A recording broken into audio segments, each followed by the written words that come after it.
What an amazing show. What a beautiful show production-wise. And we're about to find a little bit more about that from three of the amazing actors that portrayed three of the many women in Louis's life. Let's bring them to the virtual stage right now. First up, the Queen of France, the original Queen of France, Marie-Thérèse. Please give it up for Elisa Lasowski.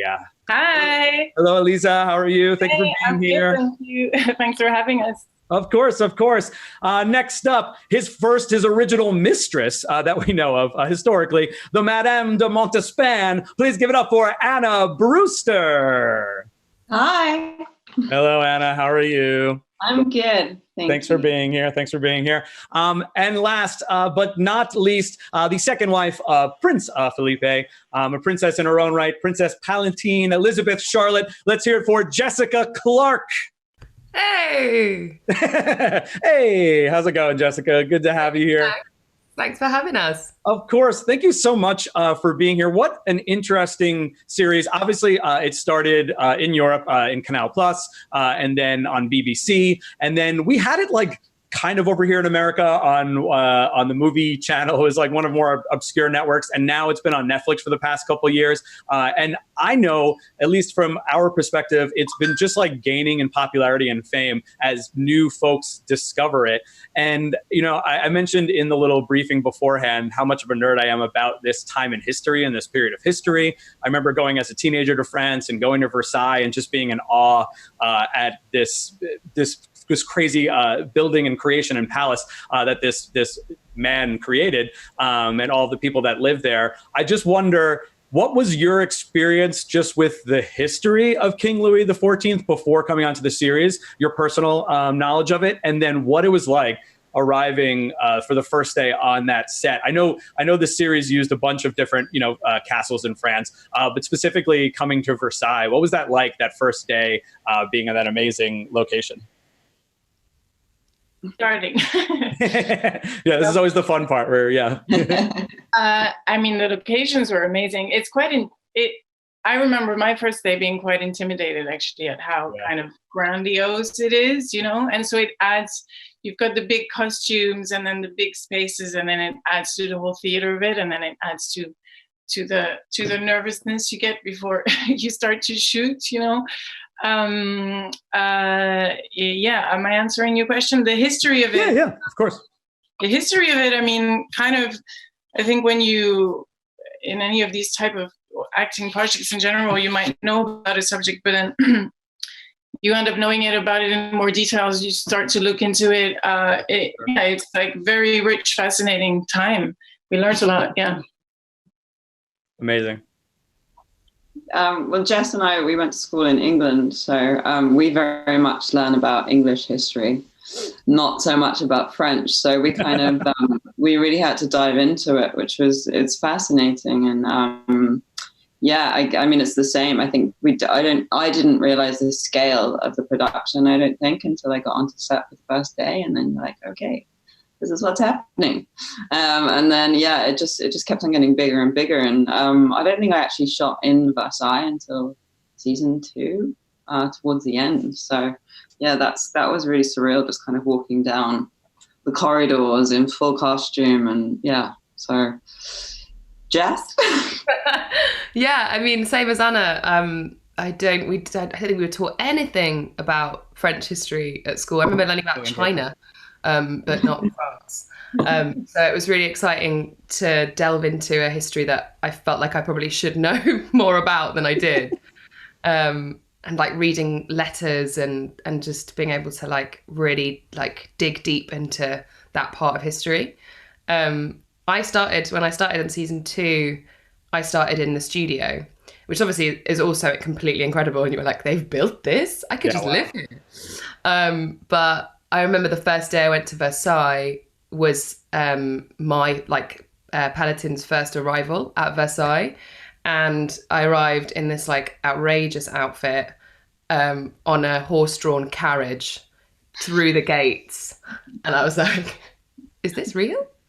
So kind of there was an amazing sort of art imitating life vibe of Jess being like, oh my gosh. And imagine Palatine being like, wow, this is quite a palace. Yeah, I mean, what an interesting time of history where all of the European countries were really crossing over, and cousins were marrying cousins, but it was all about those alliances between the different countries. Elisa, you're French originally, is that correct? Yeah. Yeah. How do you feel about these? How do you feel about these Brits knowing nothing about your history here right now? No, it's not like that. I kind of think like we I guess we want to claim our history as our own, but like you just said, I mean, they were all mixed, really. Of like course, countries were aligned, so like the concept that a history is yours and not somebody else's, I find like really untrue. So really and truly, it's European history that mixed up and all the kingdoms marrying into each other and all of that. So no, there was definitely no sense of going like, who are these showrunners that are not French coming in to do a show about this? Some people reacted like that in the French press to begin with. It sort of felt like, hey, wait a minute, it's our history. Who are you to tell it? But to be honest, I think, these are like false concepts that are very, untrue and nationalistic and really shouldn't be. So I think it's cool. It also is like people sort of, have a different interpretation of some of what, you might have learned in your own country. And so it's refreshing, actually. Yeah. I agree. That was very beautifully said. I agree 100%. Especially in these times, it's amazing how history repeats itself, and everything kind of comes around in cycles. And Louis XIV is such an interesting example because he did so much good for the country of France in terms of uniting it.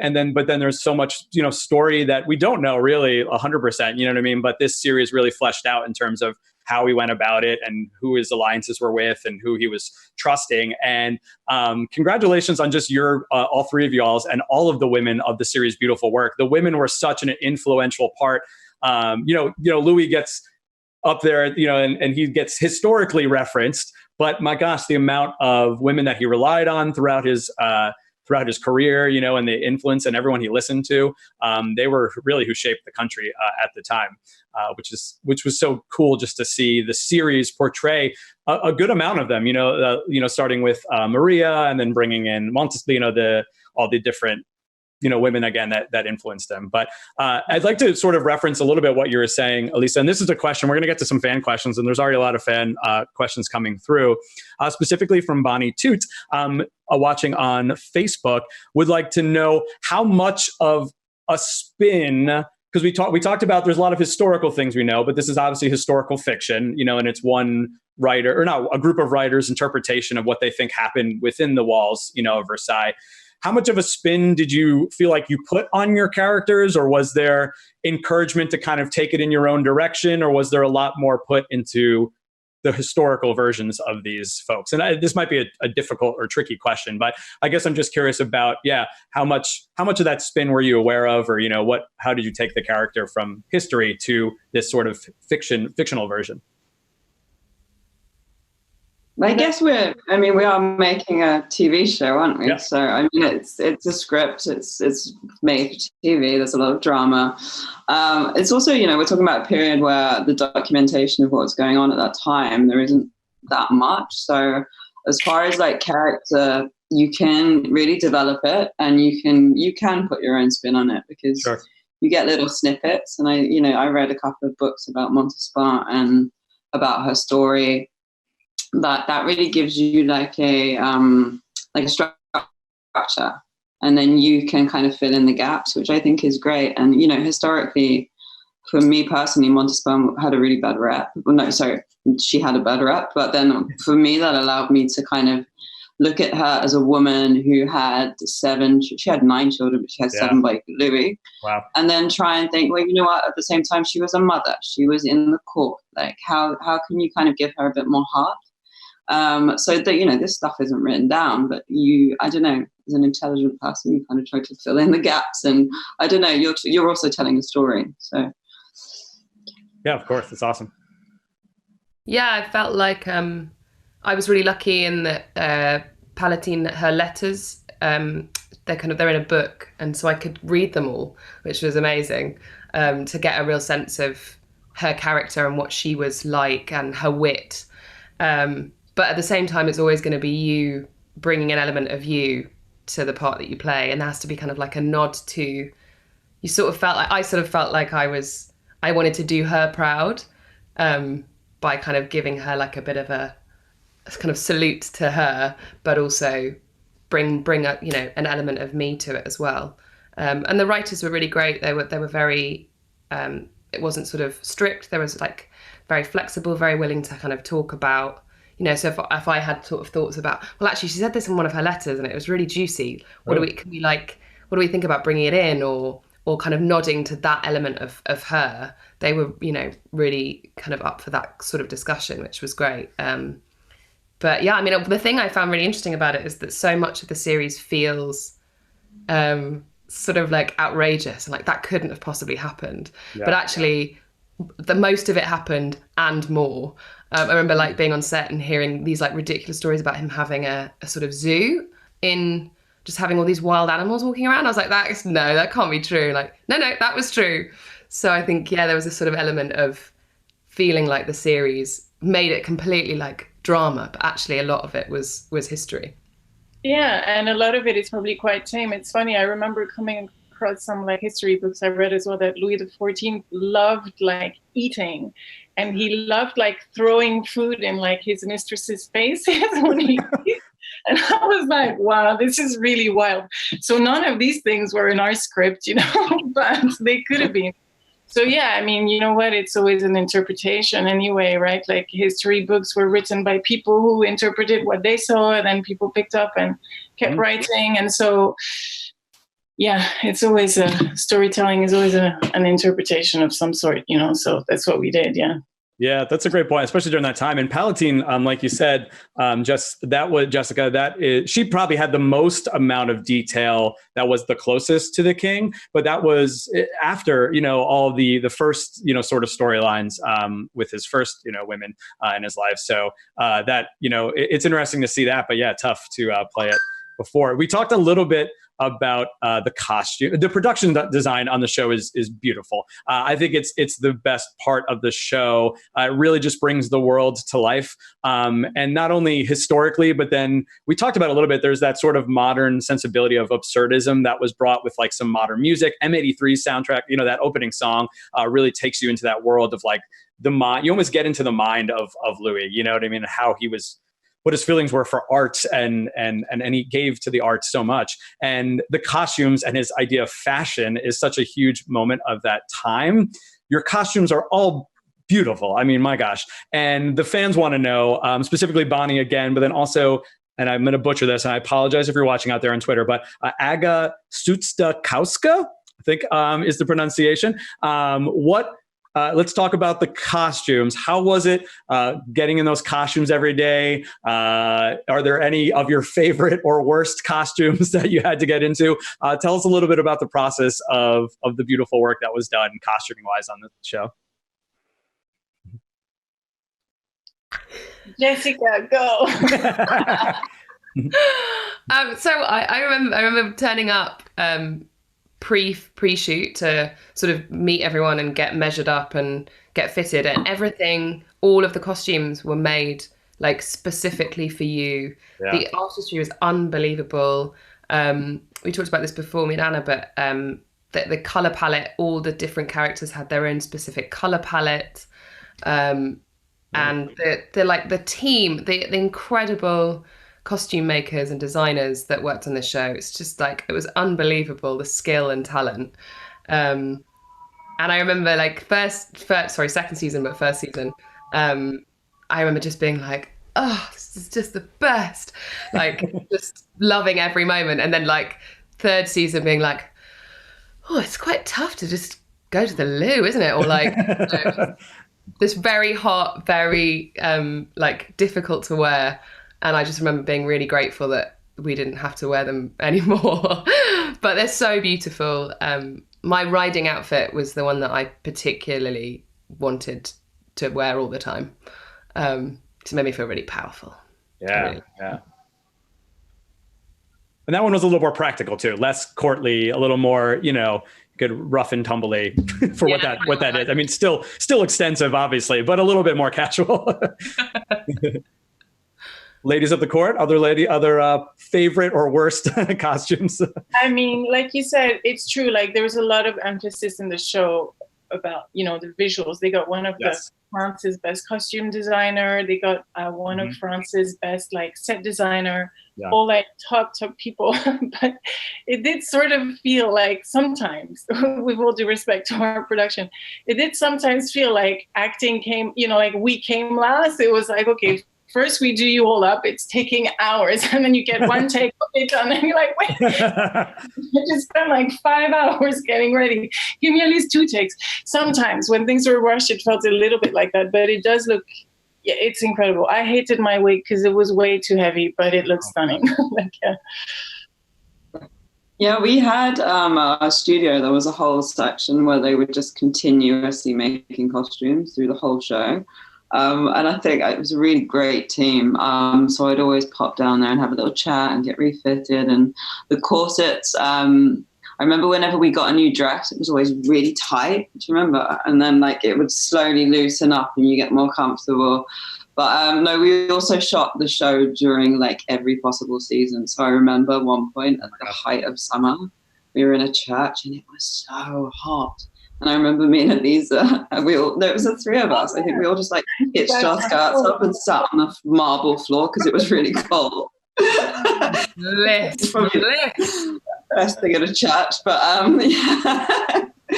I can't think what my favorite costume was. I really like my color palette because I used to have brown hair, but it was all like greens and browns and like really rich fabrics. But yeah, the Madeleine was amazing. Yeah, that's interesting about the color palettes. You know what's so cool about the design is you're supposed to notice it, but then not notice it at the same time, right? You know, and color palettes are always a big part of that. Were there specific things character-wise that the colors were looking to accentuate? Like, was your color about your character, or like where they were from culturally? Do you know like kind of the story behind that? Because it's such an interesting little detail. I mean, for me, no, I think mine was more just about the tones that went with my skin. But I know that there was like definitely progression about the shapes of the dresses through the series.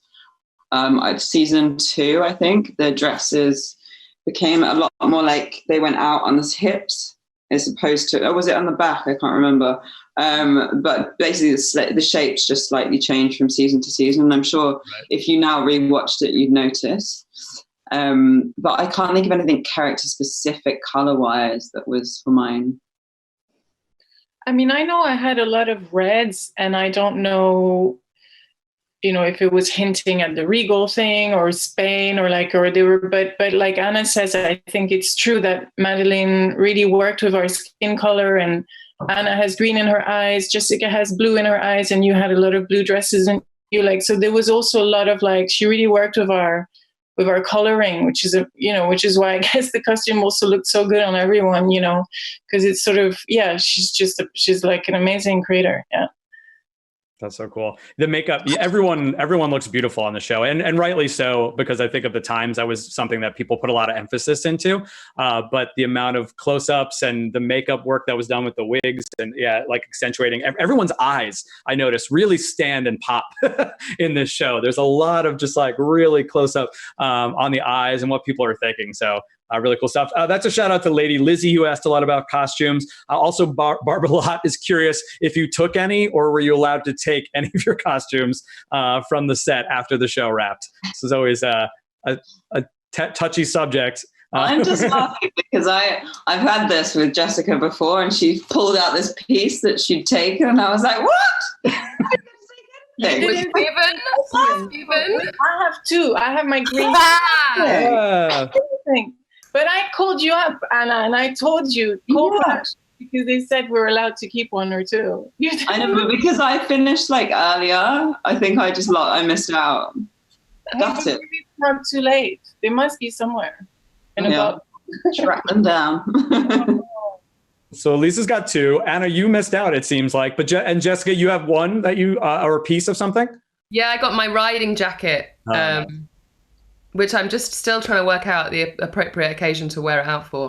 I mean, you know, not leaving the house at the moment. I could just wear it around the house regally, just drinking wine, wearing a riding jacket. We need fancy dress parties back. We need to get back to where we can have some parties and things like that.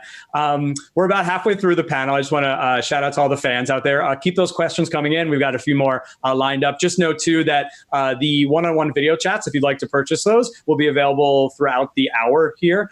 So those will happen today, immediately following panel. So take advantage of those if you are interested. We talked a little bit about the history, about the storylines and things. Obviously, Elisa and Anna, you played some women who had some tragic, we won't spoil it for everybody because I think fans are still watching it, but had some ups and downs and some tragedy, some positive moments as well. Jessica, I think you made it out on top as like, I'm gonna spoil a little bit and say she was doing okay at the end, Palatine so far, in terms of, she's got her problems, but not as serious as the queen and the first mistress. But for all three of you, I'm just curious, Beakaboo808, who's watching on Twitch, we're just wondering what your favorite or most memorable scenes were to shoot, or and along those same lines, from my questioning, maybe moments or character arcs or stories that were your most favorite or memorable from the series. I had so many pinch me moments on the show, and they normally came at like midnight when we'd be doing a night shoot. And I remember a few occasions where we'd be in this grand house and they'd have the lawn all lit up with candles, and you think that they were those electric candles, but they're like proper candles, and you have people running on to relight them, and it's just like, and you're just pinching yourself like, this is real. But no, I mean, for me, the favorite scenes were always the group ones, and always on a night shoot, because you all go a bit delirious and you're all there together just trying to get through. But the cast, we all got on so well, and we were so, I don't know, we were all at a similar point in our careers, and no egos, and it was just a really nice camaraderie. And it felt like a special time to be around each other, and I don't know, it was very exciting. Yeah, I feel it was a bit boring, but I feel the same. Like, it was totally those big court group scenes, and you'd been working for hours, and then, someone like Joe Sheridan would crack a joke and you'd laugh until you cried, or like Pip Torrens would make a joke and you'd laugh until you cried, and you're all a bit delirious, but it was just such a lovely group. I do remember we were in a church. We were in the church of, sitting with your bare bum on the floor, that church. Sorry. And we were all I can't remember, we'd been filming for hours and we were all really exhausted, and we were all basically desperate for lunch. And George was like, can we just do one more? And we were like, yeah, George, that's fine. Because actually George is really delightful, really professional, works really hard. Of course he could have one more take. So we were like, okay, great, yeah, sure. And then the music starts over the sort of, I don't know, some kind of tannoy system. And he just starts dancing down the church aisle. And we were like, ah! And everyone started dancing, crew, actors, everyone. And it was just such a high. It was such a really beautiful moment. For everyone to kind of go a bit wild whilst wearing corsets.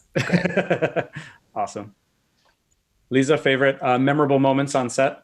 I mean, yeah, there were so many. And indeed, because this set's everything about the show is definitely quite spectacular. So all those big scenes where there were a lot of things happening were always just really wow, I think more, if I was to answer it in a more character specific way, or, more actual scenes or whatever,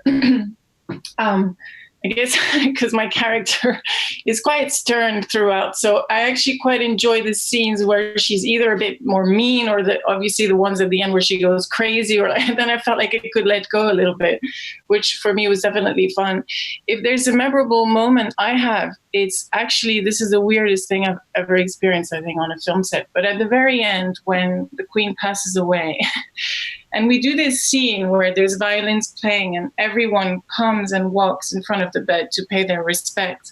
While we were setting up that scene, before I had my eyes closed, I was just lying down on this bed before the action and just looking at everyone walking. It's the closest thing I've ever experienced to attending your own funeral. Oh my gosh, yeah. insane. And it stayed in my head as such a strong image.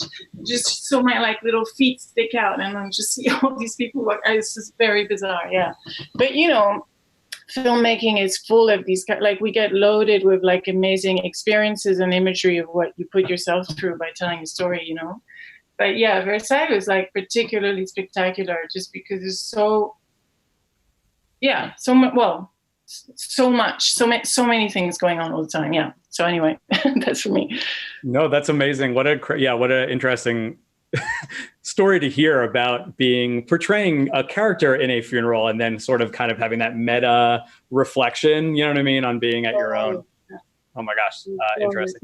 This is a similar question, and maybe we answered it a little bit. And I know throughout even with the three of you, we're part of the early seasons, middle seasons, later seasons. But Aaron Glover is curious if you, not only for your character, but just if you have a favorite season of the show in general out of the three. What an amazing, so much was covered in 3 seasons. And I recommend anyone who's watching now that hasn't seen it, it's on Netflix, go and binge it. It's a beautiful show, again, especially if you're a nerd into history. But I'm wondering from you three ladies, if you have a particular season or like arc from a season that was your favorite going back to. Not particularly for me. I think no season in particular. I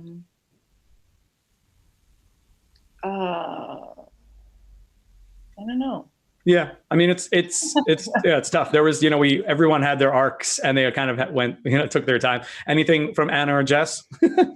I guess mine would season 2 for me was like where I really got to kind of do some work. Yeah. You kind of go from being a background to kind of like, okay, got a lot to do now. So I had a lot of fun with that. And I had a bit of a kind of build up, which is quite nice because I got to get to know everyone and get to know the character in season 1 and then kind of could really immerse myself into her in season 2. I think season 2 for me, it had some challenges. It was really hard, but no, I feel like that was fun. I'd probably say season 1 because I didn't have to look at this stupid mug when I watched it. But I do also have a very, very big soft spot for season 2 just because it was so great coming into the show. I was so nervous that everyone would be like, who's this new chick? We're already a fun gang. We don't need you. And everyone was so great and so like welcoming and warm and wonderful. And I had just the best time. So I definitely have a soft spot for season 2. That's another amazing part of the series. I mean, obviously Louis is the main character and we're seeing most of it through his lives, but all of the people that he interacts with, come in and out throughout. And so there is that, Anna, you mentioned a little bit, there is that kind of ebb and flow of each one of these folks that are there, they're a part of the court, and then they have their moment of their influence on history and their lives, and everyone did such a cool job, an amazing job just coming in and out. You're 3 of them obviously, but just kudos to the whole cast, just an amazing cast of actors that really brought their characters to life. Everything from, again, the nobles all the way down to just the regular townspeople and such like that. So it is an epic series for sure. This is we spoke a little bit about seasons and memories. This is another question from Aga Sutsa-Kauska. If you could place, so a lot of people living, this is my segue, in Versailles at the time. If you could pick a character that would be your favorite roommate or favorite person to hang out with in Versailles, character-wise, who would you personally, Elisa, Jessica, and Anna, want to hang out with? And it might be similar people that you acted with on set, obviously. But is there someone who sticks out that's like, I feel like this person would be fun to be roommates with or hang out with in Versailles? I think maybe mine would be Chevalier. He was always causing trouble. Yeah. I'm quite into it. I feel like you'd have a lot of fun. It's true. Let's all hang out with Chevalier. Let's all be roommates with Chevalier. Yeah. He's probably the most fun, like always up to no good. Like, yeah. I mean, it's like a palace of pleasure, right? So I guess it was meant to be all for fun. So why not Chevalier? Yeah. I mean. Yeah, let's all party with Chevalier. That'd be some wild parties. That'd be quite exhausting. It's quite. You probably wouldn't get to sleep. It's quite hard. No. What? It's quite hard to like just because the people are so different to the characters, and like I get so confused because I've had so much downtime with like Evan who plays Chevalier, and it's like, oh, am I thinking about Ev? Because like on a personal level, like I would have hung out with all of them, like Pip and Joe, and I mean, especially some of the older cast. They are so funny and so wonderful and so nice, and I think that's what was so special about the cast is you just had such varying ages, but there was just such unity between us. Chevalier for the win. I think he would throw the best parties for sure. And he would be the most open, I think, too, to just anyone, whoever wants to come through. You know what I mean? It's an open door policy with Chevalier, I think. So many different intrigues and things going on with him. How about, well, you mentioned a little bit, Anna, so everybody in terms of the cast, but in terms of favorites from the cast, I know this is hard putting you on the spot, but it seems like already just from your all's interactions with each other in this virtual setting, that the cast was super tight and super together as well. Any particular funny, who's like the funniest on set, I guess, is always the question that comes through from the fans, or the one that jokes around or has the kind of creates that air of fun on set the most. Might be yourself. I don't know. Like my instinct with that would be to answer because we do get these type of questions often. But sure, I do think it depends on like people's different approaches to work, right? But I kind of think, like Anna just said, it's like sometimes you kind of get mixed up. There's the character, there's the person. But you tend to embody, even if you're not a method actor or whatever, you do tend to embody the vibe of the character that you play on set because that goes along with the concentration that you have before the action or whatever. So it doesn't mean that you can't kind of like let go but all my experiences of filming in general, Versailles and other, is that you kind of get a little bit confused about who the person is. And so I don't know how to answer that question. Like you can answer like who is the funniest outside of set, but on set, I don't know. I don't know. No, that's a great answer. I mean, and that's what's interesting to hear how different actors perceive it. But then from our perspective outside of it as fans, like what we're thinking is going on. You know what I mean? So there's no wrong answer. I think that's a cool take on it for sure. And I'm now like, I mean, for me, Pip Torrens and Joe Sheridan, like. I don't know if I've laughed as much as that on a set as I have with them. Like very, very, very funny men in very different ways, actually. But also very generous with it and very kind with it and kind of amazing ability to like crack a joke or be holding court and then the scene to start and it be almost like, oh, where did they go? We were just joking around. Like, oh, now we're serious? Oh, sorry. They were, really good fun to have on a set. But then everyone was great. Everyone was like, it was a lovely little family. So Elisa, while you were doing your great job as an actor, trying to prepare for the next scene, everyone else was fooling around behind your back is what we're saying. Busted. Everyone was working hard. No, that's no. I mean, well, like we said, everyone brings their own quality, you know what I mean, to their performance. And I think that's what makes for amazing casts and amazing shows. And that was the cool part of watching this show. I want to talk, we've got like 4 minutes left. So I want to end on this. It's been such an interest as a fan, but then also as a host moderator, it was such an interesting job I had to researching the show because again, it had released in Europe. And then for whatever reason, again, it just took a little while to get here and have prominence. But now that it's been on Netflix, again, there is that buzz kind of coming back around. I know the showrunners have said, no, we finished our storyline. Like we told the story we wanted to tell. But I know there was always kind of rumblings and talks of future seasons of Versailles.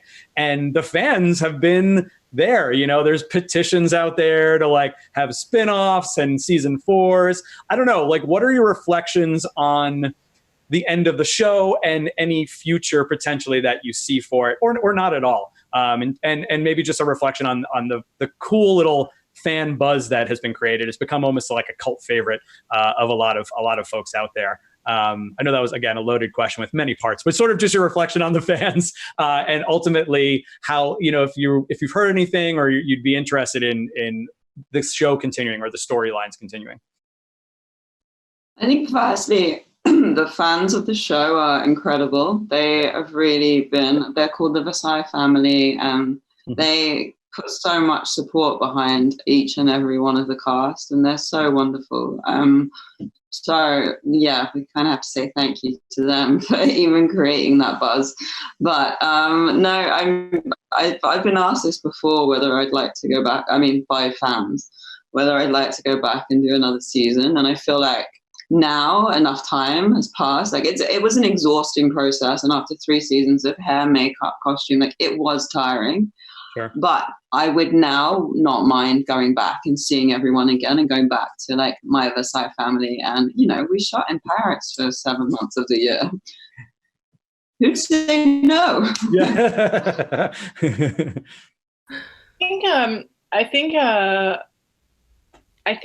the idea of the show being called Versailles as well was that they could potentially keep going with different seasons, but jump, you know, a few generations ahead, or go on to the story of Louis XVI or the French Revolution, or, you know, present day Versailles with the tourist buses. Like, I don't know, but you know, like, well, the show is called Versailles, so potentially it could go on.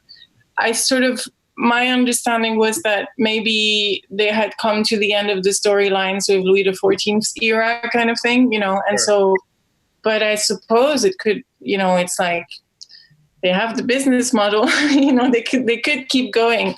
Like, I personally, you know, haven't heard of anything right now, but yeah, and like Anna says, thank you to the fan for like pushing for it, because it would be cool, yeah, for sure. I just don't know if it would be Louis XIV, you know. But yeah. Sure. Yeah, Anna's totally right. Like, the fans are unbelievable. The support both of the show, but also kind of all of us outside of that. Like, I've had fans come and see me in theatre shows, and it's always just so nice to see like their lovely faces.